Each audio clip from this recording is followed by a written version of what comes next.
бүгінгі таңда ақсақал жоқ дейміз. Сол ауылдың берекесі кетеді дейді. Бүгіннен бастап оның құйрығын кесу керек, тындыру керек, әр нәрсені ойлау керек. Айына бір кітаптан алыңдаршы.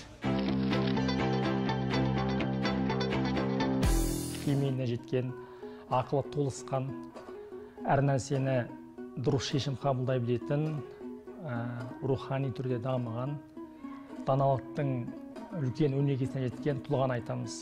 Бізде бүгінгі қазақта парасат деген сөзді көркем мінез деп жүр. Ол көркем мінезбен шатастыруға болмайды, ол бөлек ұғым. Жалпы парасат пайым деп айтамыз кейде. Пайым деген сөзді қосу, ол көзқарас, жалпы терең түсінік деген нәрсе. Жалпы парасатты адам деген кім деген кезде, ол әр нәрсенің шешімін, ақ-қарасын ажырата білетін терең түсініктегі тұлға деп айта аламыз. Дамыған заманда адамның жақсылықтан гөрі жамандыққа бұрып кетіп жататын нәрселер өте көп, қызықтыратын дүние болсын, басқа болсын. Сондықтан адам баласы ең бірінші өзі тектіліктің тарасына салып, әр нәрсені ойлау керек. Және сол жерде парасаттылықтың ұғымы осы жерде сіздің оң жағыңызға басым берген кезде, сіз кез келген нәрсені жақсы жағына шеше аласыз. Ал егер сіздің парасаттылығыңыз болмаса, онда әлбетте сіз ұрынасыз. Кейде неге бізде бүгінгі таңда ақсақал жоқ дейміз.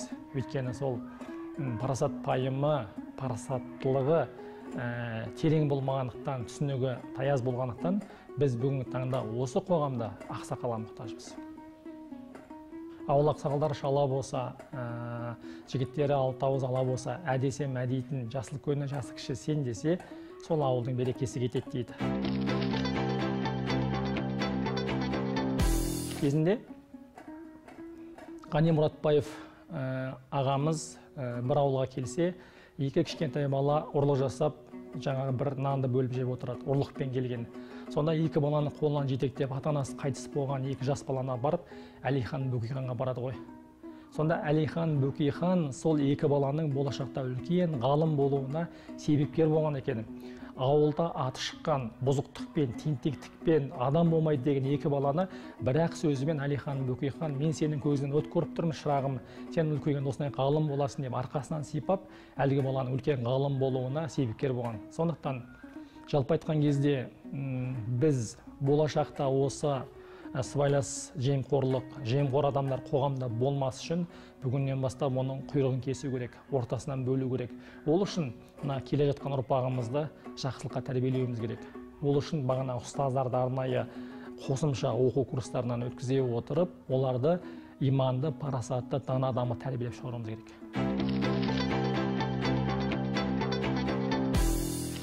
Кез келген жеңістің артында ең бірінші Алланың сәттілігі, екінші сіздің жақсы ниетіңіз, үшінші еңбек, еңбек, еңбек. Мәселен, мен өз басымды алатын болсақ, мәселен, аптасына 3 рет жаттығу жасаған болса, менімен қатар спортшылар, мен аптасына 13 рет жаттығу жасадым. Таңертең олар 2 сағат жаттықса, мен 4 сағат жаттықтым.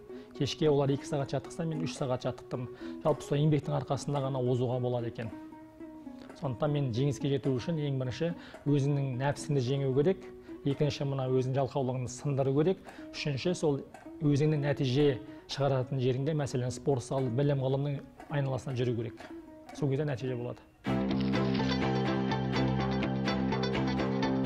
Бірінші имандылық, екінші парасаттылық болсын, жақсы мен жаманды саралайды, үшінші бағанағы қасыңызда жақсылыққа бастайтын досыңыз немесе ұстазыңыз болу керек. Төртінші, ата-анаға деген құрмет. Оларды жерге қаратпайтындай, ата-анасының үмітін ақтайтындай азамат болуың керек қой. Бесінші, көркем мінезді. Өйткені көркем мінезді болған кезде сіз қоғамда кез келген жерде орныңыз болады. Сізді құрметтейтін болады. Сіз биязы, күліп сөйлейсіз, ешкімге жамандық ойламайсыз, ешкімді жамандамайсыз, отырып алып жаңағы аузыңыздан былапыт сөз шықпайды деген сияқты.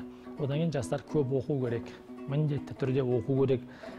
Білім Инстаграмда немесе WhatsAppта немесе бағанағы YouTube'та емес, білім кітапта.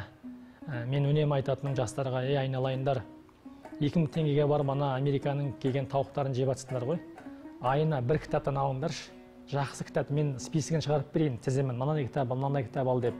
Сонда жылына сізде 12 кітап болады. Бір кітап, бір бет оқысаң да оқыда тоқы. Мұнда не айтқан Бұқар жырау, Бауыржан Момышұлы не айтқан мұнда деген сияқты және жазып ал. Өйткені бағанағы Тұрмағамбет айтады екен ғой, ойыңды тұсаулап отыр шырағым деп. Өйткені адамның басына кейде бір ұйықтап жатқан кезде керемет ойлар келеді.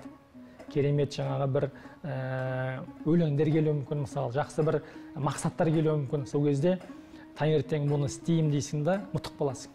Сонда ойды тұсаулап отыр, оқығаныңды жазып отыратын болсаңыз, ол сіздің болашағыңыз үшін де үлкен қару болады екен. Сондықтан жалпы айтқан кезде жастарға тек қана білім керек, иман керек, парасаттылық керек, ақыл керек, көркем мінез керек.